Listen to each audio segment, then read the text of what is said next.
There's a guy in Australia that says he's Jesus, and he runs this whole cult in Australia, and he has this woman who he says is Mary. But the problem is there was another woman who was married before, and it didn't work out with the original Mary. So he tells this new lady, I was wrong about that other lady. You're Mary. And so... Do you know that they say that the translation for Mary actually was woman? Oh, wow. And so that the word possibly just means, you think about it, there's so many Marys in the Bible, like when people talk about Mary Magdalene or Mary, the mother of Jesus, or, that it perhaps is just the translation for woman.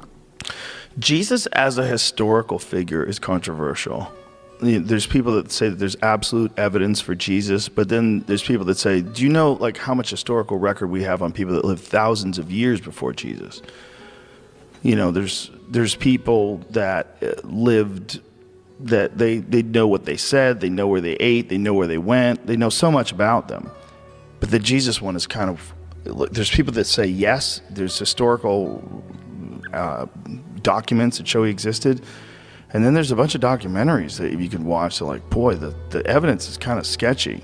It seems to be a thought, like a recurring thing in many religions. It seems to be like Hercules, right? It seems to be there's a bunch of these that are real similar to that, like the child of a god, that comes down to fix everything. There's a lot of traditions where you have a virgin birth. That is true. And I am certainly not here to tell anybody what is true or not true, but the Gospels that are written about Jesus were written after, right? Not during. And that was, common. Socrates never wrote anything down. He told the stories to Plato. And how long after his death? Well, I think the first one, now I feel like I am not a historian here, but I think the first one was 100 years. And so you have Apostle Paul who wrote, but he only saw Jesus after, he was on the road to Damascus. And so he saw Jesus after Jesus had been crucified and risen. So what he saw was a ghost of Jesus. But the other, Gospels were not written by anyone who had seen Jesus in that way, even though they were the versions of when you have Matthew, Mark, Luke, and John. These are the versions that they were told. So I don't know, maybe 100 years? Yeah, so this is where belief hits for people that are listening to this right now. Because there's going to be a certain percentage of people right now that have their hackles up because someone might be insinuating that maybe all this Jesus stuff is not legit. And that's not what anybody's saying. What we're saying is these stories were written down 100 years after he was alive. And people are full of shit. That's it. It doesn't mean that he didn't exist. Because if someone did exist, if the early emergence of humans in the world, let's imagine what they mean by this story. If the early emergence of humans in this world were put down here to figure it out on their own, like a bunch of latchkey kids from the 1970s. Figure it out on your own. I'm going to give you ways to live your life. Tell everybody, but I'm hands off. I'm an afterlife type of guy. I'm not going to come down and explain it again, pop out of the clouds and freak everybody out. I did that once. I did it once. I'm done. You guys killed me. So I'm just saying, live your life this way.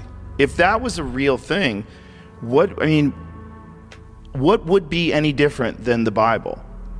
What would be any different about if a real event like that actually happened, where the Son of God came down and explained to mankind what they're doing wrong, and lived this amazing life and taught so many people, and they spread his wisdom and they spread his information?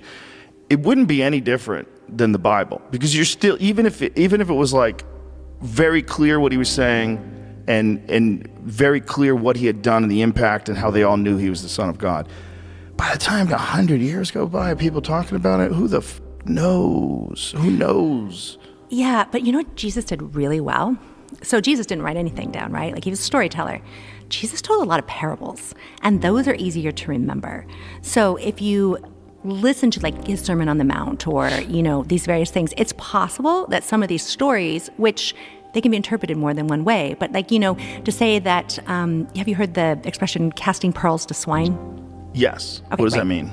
Well, in the story of the prodigal son, there was this, and Jesus tells this story, right? So there's these two brothers, and one brother stays and does everything that his father wants him to do. And the other brother says, give me, the son, he says, the younger son says, give me my inheritance now. I don't want to wait till you're dead. Just give me my inheritance now. I want to go experience life. And the father gives his younger son his inheritance. And this young man who is raised well goes out and hires prostitutes, does all the things, right? And lives this loose life. And he finds that he runs out of money, and he is in a pen of pigs, and he is willing to eat what even the pigs won't eat, like the leftovers. And he is face down in the mud according to the story, in the pig pen, and says, even if I was a servant from my father, I'd be treated better than this. And so he goes back, etc. And his older brother is really upset because the father brings the son back and treats him, is just so grateful his son's returning to him. And his brother says, or an expression like, you're casting pearls to swine. I mean, like, my brother is a pig. My brother is like, from the pig pen, and you're giving him something that he doesn't deserve.